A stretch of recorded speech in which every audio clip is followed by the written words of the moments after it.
I have a question on just what are the tools that people can use to possibly move forward. You used the anecdote of the woman who had a husband as silicone. And so she was able to take this on. Right. Not everyone there could. So if you're in a position that, if you lose your job or there is a real threat of losing your job, how do you go forward to work with someone who is rankist and make a difference?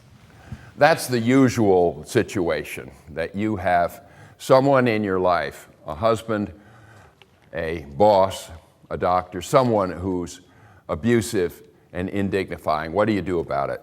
Well, one thing you don't do is act while you're mad. If you're mad and you try and correct the situation, you probably will fail. So you wait for a week or two till you calm down get over the insult. And then there's a number of things you can do. Having waited till you're not too mad, you also wait until the other person's in a good mood.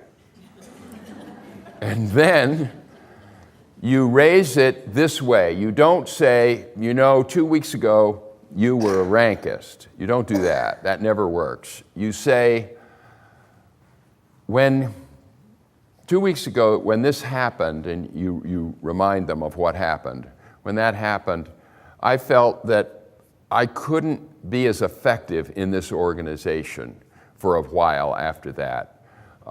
I felt like this, and then you describe how it made you feel. And you say, I'm only bringing this up because I care about reaching the objectives of our organization. I'm committed to our goals. And I think we'll reach our goals better, we'll fulfill our goals, if that kind of thing that caused me to be upset doesn't happen.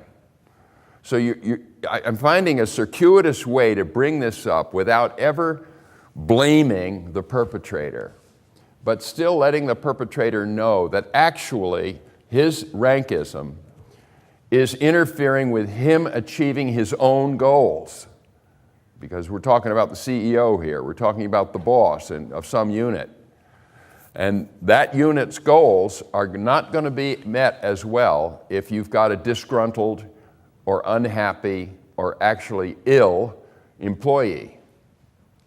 Rankism makes you sick, quite literally. There's studies being done now that show that to work in a rankist environment is as bad for you as smoking 3.5 packs of cigarettes a day. It takes 10 years off your life if you go through 10 years in a job in which you are always hating your boss because your boss is giving you reason to hate him.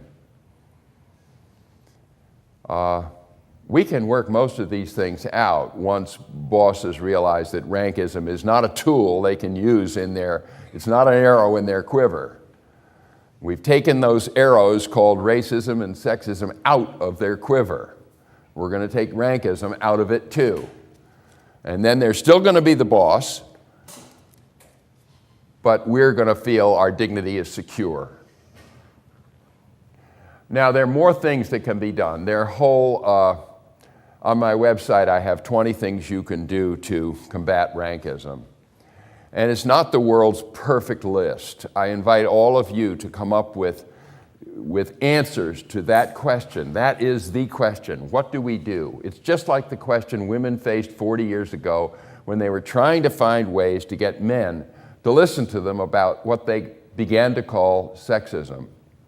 And Betty Friedan, the mother of the women's movement, said to me, she said, I couldn't get my husband to listen to me about this. I never was able to. So what did I do? I changed the entire world. Then he listened to me. That's the only way he would listen to her, after she changed the whole world. Often it's like that, because we won't listen to a person, but we will take our cue from the consensus.